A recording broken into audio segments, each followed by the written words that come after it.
ಮಾಮೂಲಿ. ಈಗ ನನ್ನ ತಾಯಿಯವರು ನಾನು 2 ಜನ, ಜಿಂದಗಿ ಅವ್ರ ಕುಚ್ ಬಿ ನಹಿ ತೇರಿ ಮೇರಿ ಕಹಾನಿ ಏನತ್ರ ನನ್ನ ತಾಯಿಯವ್ರದ್ದು ನಂದೇ ತಾನೇ ಕತೆ. ನಮ್ಗೆ ಇನ್ ಬೇರೆ ಏನು ಅನ್ಸ್ತಾ ಇಲ್ಲಲ್ಲ ಜೀವನದಲ್ಲಿ.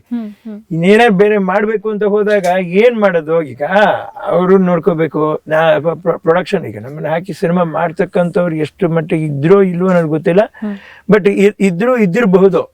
ಬಟ್ ಇದ್ರೂ ಕೂಡ ನಮ್ಗೇನಾಯ್ತು ಪರಿಸ್ಥಿತಿ, ಅವರು ಧೈರ್ಯ ಮಾಡೋವರೆಗೂ ನಮ್ಗೆ ಅಲ್ಲಿ ಕಾಯುವಂತ ಪರಿಸ್ಥಿತಿ ಇಲ್ಲ. ನನ್ನ ತಾಯಿಯವರು ತಮಿಳ್ನಾಡಲ್ಲಿ ತೋಟ ಮಾಡಿದ್ದಾರೆ, ಎಲ್ಲ ಕಡೆ ತೋಟ ಮಾಡಿದ್ದಾರೆ. ಅಲ್ಲಿ ಗಿಡ ಮರಗಳು ಹಾಳಾಗೋಗ್ಬಿಡತ್ತೆ. ಸೊ ನಾವು ಇದನ್ನ ನೋಡ್ಕೊಂಡ್ರೇನೆ ನಾವು ನೆಕ್ಸ್ಟ್ ರೇಂಜ್ ನಾವೇನಾದ್ರೂ ಮಾಡಕ್ ಸಾಧ್ಯ. ಮತ್ತೆ ಟಿವಿನಲ್ಲೂ ಅಷ್ಟೇನೆ, ನನಗೆ ಒಂದು ಅದೇ ಜಡ್ಜ್ ಆಗಿ ಇದೆ ರಘು ದೀಕ್ಷಿತ್ ಅವ್ರ ಜೊತೆಲಿ ರಾಕ್ ಅಂಡ್ ರೋಲ್ ಅಂತ, ಆವಾಗ್ಲೂ ಕೂಡ ನನ್ಗೆ ಕಾನ್ಸಂಟ್ರೇಟ್ ಮಾಡಕ್ಕಾಗ್ಲಿಲ್ಲ.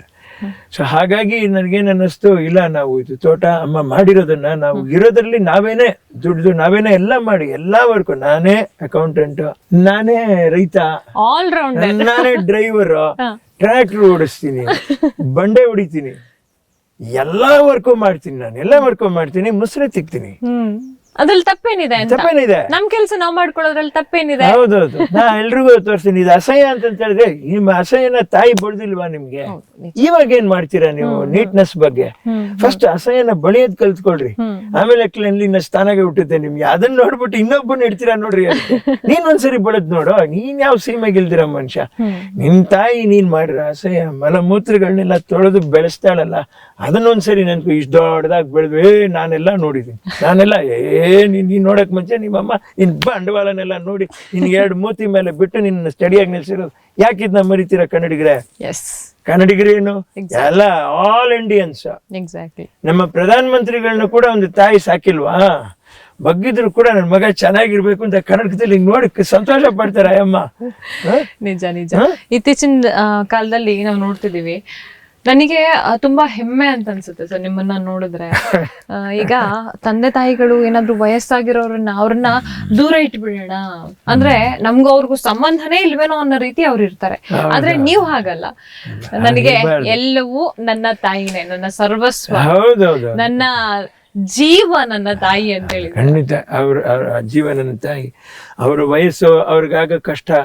12 ಗಂಟೆ ರಾತ್ರಿಲೂ ನಾನು ಅವ್ರು 1-2 ಸಾರಿ ಕೆಮ್ಮಿದ್ರೆ ಎದ್ಬಿಟ್ಟು ಎಲ್ಲ ರೆಡಿ ಮಾಡಿ ಬಿಡ್ತೀನಿ. ತಾಯಿಯವರು ಹಾಗೆ ವಯಸ್ಸಾದವ್ರ ಮೇಲೆ ನಮ್ಗೆ ತುಂಬಾ ಅಭಿಮಾನ ಇದೆಮ್ಮ. ಹೋಗ್ತಾ ಬರ್ತಾ ಬಾಬಾ ಇರೋರ್ಗೆ 20 ರೂಪಾಯಿ 10 ರೂಪಾಯಿ ಅಮ್ಮ ಹೇಳ್ತಾರೆ ಕೂಡ, ಈ ವಯಸ್ಸಾಗಿರುತ್ತೆ ನೋಡಿ ಅವ್ರಿಗೆ ಕುರಿ ಮೇಸಕ್ಕೆ ಕಳಿಸ್ಬಿಡ್ತಾರೆ. ಅವ್ರಿಗೆ ಅದಕ್ಕೂ ಕಾಸಿರಲ್ಲ, ನೀನು ಕೂಡ ಅವ್ರು ಸಂತೋಷ ಪಡ್ತಾರೆ. ಅದೇ ನಿನಗೆ ಕೊನೆ ಆಶೀರ್ವಾದ. ನಿನಗೆ ಯಾರಾದ್ರೂ ಕೊಡೋರು ಇರ್ತಾರೆ ಆ ಟೈಮ್ಗೆ, ಅದು ನೀನ್ ಹಿಡ್ಕೊಂಡು ನಡ್ಸ್ಕೊಂಡು ಹೋಗೋರಾದ್ರೂ ಇರ್ತಾರೆ. ಇದು ಸತ್ಯ. ಇದು everybody is going to bend down.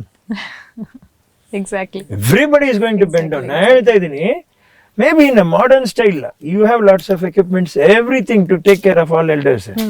You should need only little bit of heart, emotions.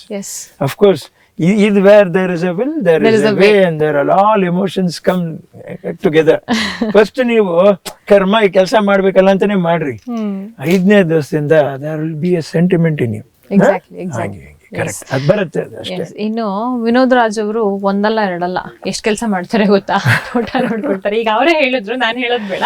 ಅದನ್ನ ಬಿಟ್ಬಿಟ್ಟು ಒಬ್ಬ ಉತ್ತಮ ನಟ, ಓಕೆ, ಒಳ್ಳೆ ಡಾನ್ಸರ್, ಅದ್ರ ಜೊತೆಗೆ ಒಳ್ಳೆಯ ಹಾಡುಗಾರ ಕೂಡ ಹೌದು. ಸೊ ಯಾಕೆ ನಾವು ಒಂದು ಹಾಡನ್ನು ಹಾಡಿಸ್ಬಾರ್ದು ಸರ್ ಕೈನಲ್ಲಿ? Sir please.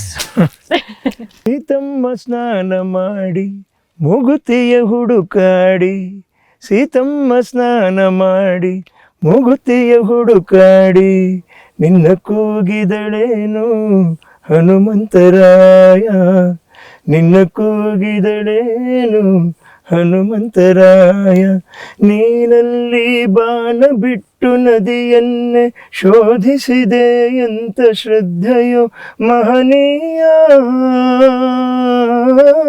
ಮಾರುತಿರಾಯ, ಎತ್ತಲೋ ಮಾಯವಾದ ಮುತ್ತಿನ ಮೂಗುತಿ ನೀನು, ಎತ್ತಲೋ ಮಾಯವಾದ ಮುತ್ತಿನ ಮೂಗುತಿ ನೀನು, ಎತ್ತಿ ತಂದೆ ಎಲ್ಲಿಂದ ರಾಯ, ಮುತ್ತೆತ್ತರಾಯ ಮುತ್ತೆತ್ತರಾಯ.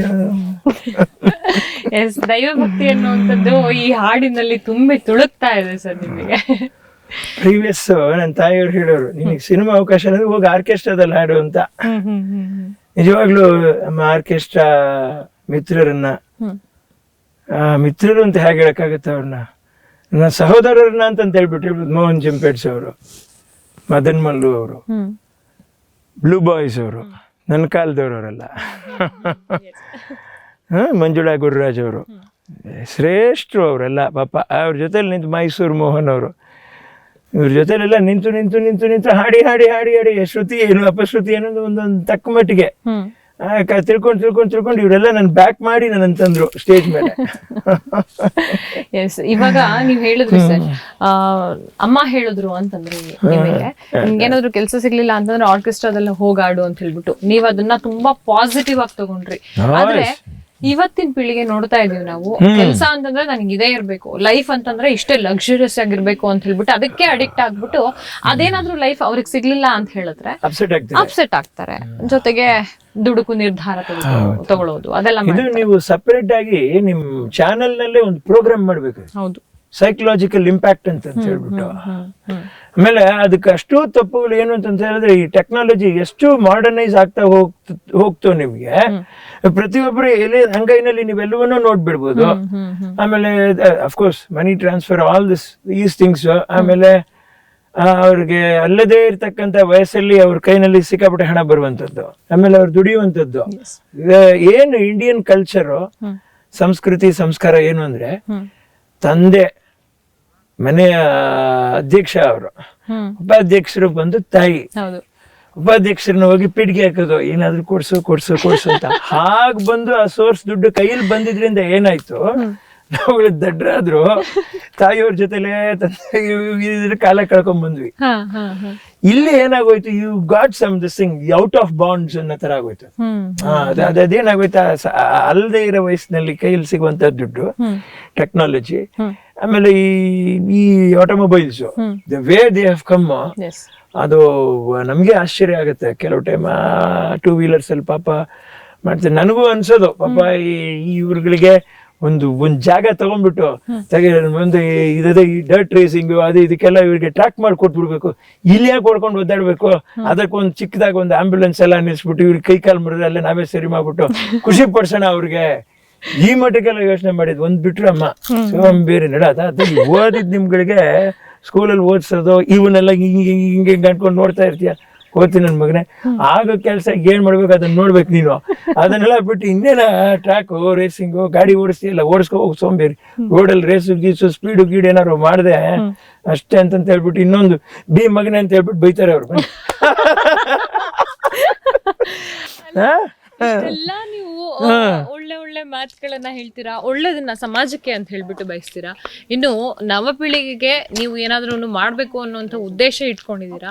ಇಷ್ಟೆಲ್ಲಾ ಒಳ್ಳೆ ಕೆಲಸಗಳನ್ನ ಮಾಡಿ ನಿಮಗೆ ಕೆಟ್ಟದ್ ಮಾಡ್ತಾರೆ ಜನಗಳು, ಕೆಟ್ಟದ್ ಬಯಸ್ತಾರೆ ಜನಗಳು ಅಂತ. ಜನಗಳು ಯಾರೋ ಒಬ್ಬಿಬ್ರು ಮಾಡ್ತಾರೆ, ಅವ್ರಿಗೇನೋ ಅದ್ರಲ್ಲಿ ಸಂತೋಷ ಇರ್ಬೋದು. ಇದ್ದಕ್ಕಿದ್ದ ಹಾಗೆ ತೋಟಕ್ಕೆ ಬೆಂಕಿ, ಸುಮ್ಮನೆ ಏನು. ಹೌದು, ಖಂಡಿತ 7 ಸರಿ, ಒಂದ್ಸರಿ ಆಗಿದ್ರೆ ಪರಲ್ಲ, 7 ಸರಿ ಇಟ್ಟರು ಸರಿ. ಅದಕ್ಕೇನು ಮಾಡಬೇಕು ಅದನ್ನು ಮಾಡಿದ್ವಿ. ಈಗ ನೀವು ಕೇಳಿದ್ರಲ್ಲ ಕೊರೋನಾ ಲಾಕ್ಡೌನ್ ಟೈಮ್ನಲ್ಲಿ ನಮ್ಮ ಏನಪ್ಪ ಮಾಡಬೇಕು ಅಂತ ಆಗಿ ನಮ್ಮ ಸ್ನೇಹಿತರಾಗ ಒಳ್ಳೆಯವ್ರು ಸಿಗ್ತಾರೆ ನೋಡ್ರಿ, ಲಕ್ಷ್ಮೀನಾರಾಯಣ್ ಅಂತ, ಕುಮಾರ್ ಅಂತ, ಅದೇನಲ್ಲಿ ಪಕ್ಕದಲ್ಲಿರೋ ಬಸವರಾಜ್ ಅವರು ಅಂತ ಸಿಕ್ಬಿಟ್ಟು ನಾವೇನು ಮಾಡಿದ್ವಿ, BMRDA ಕನ್ವರ್ಟ್ ಮಾಡಿ ನಮ್ಮ ಭೂಮಿನ ನಾವೇ ಲೇಔಟ್ ಮಾಡಿ ಸೇಲ್ ಮಾಡಿದ್ವಿ. ನಾವು ಅದು ಒಂದು 1/2 ಎಕರೆನೋ, ಆಮೇಲೆ ಒಂದು 8 ಸೈಟ್ ನಾವು ಉಳಿಸ್ಕೊಂಡ್ಬಿಟ್ಟು ನನ್ನ ತಾಯಿಯವರು ಸೈಟು ಅಂತ ಕೇಳಿ ಸರ್ಕಾರದ ಹತ್ರ ಸಾಕಾಗೋಗಿ ಅದೇ ಯಾವುದೋ ಲಿಟಿಗೇಷನ್ ಇಲ್ಲಿರೋ ಒಂದು ಸೈಟ್ನ ಒಂದು ಕೊಟ್ಬಿಟ್ಟು ನನ್ನ ತಾಯಿಯವ್ರಿಗೆ ಸಾಕಾಗೋಯ್ತು. ಸರಿ ನಾವೇ ಇದನ್ನ ಮಾಡ್ಕೊಂಡಂಗೆ ಆಯಿತು, ತೋಟ ಅನ್ನೋದು ಇಲ್ಲಿ ಮಾಡೋಣ ಮಾಡ್ಕೊಂಡು ಬಂದ್ಬಿಟ್ವಿ ಅದ್ರ ಜೊತೆ.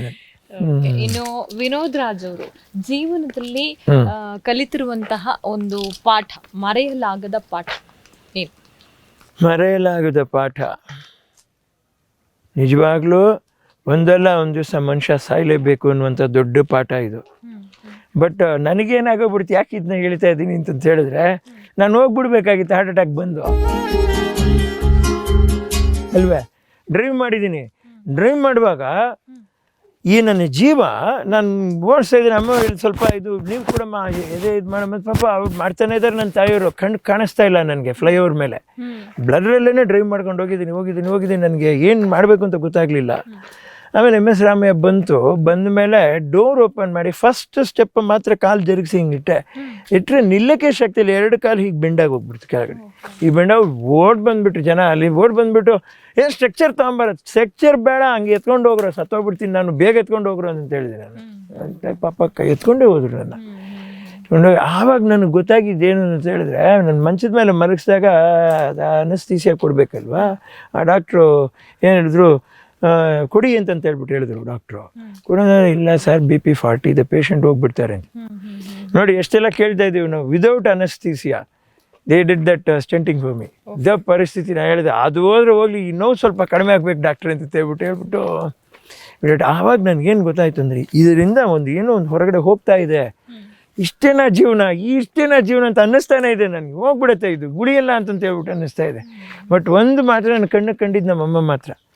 ಬರ್ಬೇಕು ನಾನು, ಇವ್ರಿಗೋಸ್ಕರ ನಾನು ರಿಟರ್ನ್ ಬರಬೇಕು, ಅಮ್ಮನ ಬಿಟ್ಟು ಹೋಗೋಕ್ಕಾಗಲ್ಲ, ನಾನು ಬಂದಿದ್ದೆ ಅಮ್ಮನಿಗೋಸ್ಕರ ಅಂತಂತ ಹೇಳ್ಬಿಟ್ಟು ಹೆಂಗೋ I came back. So that's why I ದೊಡ್ಡ ಪಾಠನೇ ಸಾವು.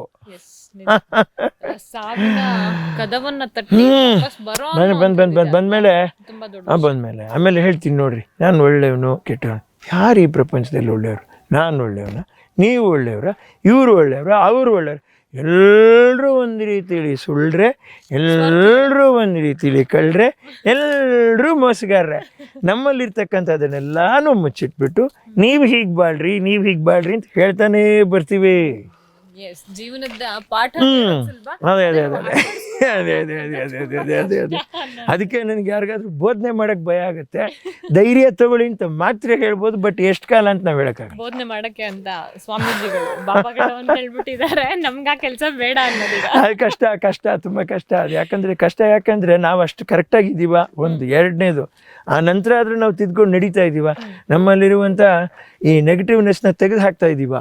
ನಾವೇ ಡೈಲಿ ಒಂದು ಅಸೆಸ್ ಮಾಡ್ಕೋಬೇಕು, ಪ್ರಾಫಿಟ್ ಅಂಡ್ ಲಾಸ್ ಅಕೌಂಟ್ ತರ. ಇನ್ನು ಜೀವನದಲ್ಲಿ ತುಂಬಾ ನೀವು ನಂಬೋ ಅಂಥದ್ದು ಯಾರನ್ನ? ತುಂಬಾ ನಂಬುವಂಥದ್ದು ನಮ್ಮಮ್ಮವ್ರನ್ನೇ, ಅಮ್ಮನ್ನೇ. ಅವ್ರಿಗೋಸ್ಕರ ವಾಪಸ್ ಬಂದಲ್ಲ, ಅವ್ರನ್ನೇ ನಂಬೋದು. ಇನ್ಯಾರು ನಂಬೋದು? ಮಗನನ್ನ, ಜೊತೆಗೆ ಮಗ, ಅಮ್ಮನನ್ನ. ಅದು ಬಿಟ್ರೆ ನನ್ನ ತೋಟ, ಪ್ರಾಣಿಗಳು. ಇವ್ರು ನೋಡ್ರಿ, ಇವರು ಈ ಗಿಡನ ನೀವು ನೋಡಿದಾಗ ನನಗೆ ಕಣ್ಣಲ್ಲಿ ಕಾಣುವಂಥದ್ದು ಅದು ಅರಳಿ ನಗ್ತಾ ಇದೆ ಅಂತ ಗೊತ್ತಾಗುತ್ತೆ. ಸ್ವಲ್ಪ ಒಂದು 2-3 ದಿವಸದ ನಂತರ ಬಿಸಿಲು ಬಂದಾಗ ಎಲೆ ಹೀಗೆ ಡಲ್ ಆಗುತ್ತೆ. ಆದ ತಕ್ಷಣ ನಮ್ಗೆ ಮನಸ್ಸಿಗೆ ತುಂಬ ನೋವಾಗುತ್ತೆ. ಇದು ಬಾಡಿದೆ, ಇದಕ್ಕೇನೋ ತೊಂದರೆ ಆಗಿದೆ ಅಂತ ಹೇಳ್ಬಿಟ್ಟು.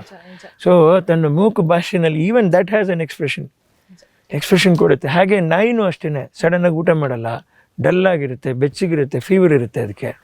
ಅದರಲ್ಲಿ ತುಂಬ ಗಮನಿಸ್ಬೇಕಾದ್ರೆ ಟಿಗ್ ಫೀವರ್ ಬರುತ್ತೆ ನಾಯಿಗೆ. ಪ್ಲೇಟ್ಲೆಟ್ ಕೌಂಟ್ಸ್ ಕಡಿಮೆ ಆಗ್ಬಿಡುತ್ತೆ.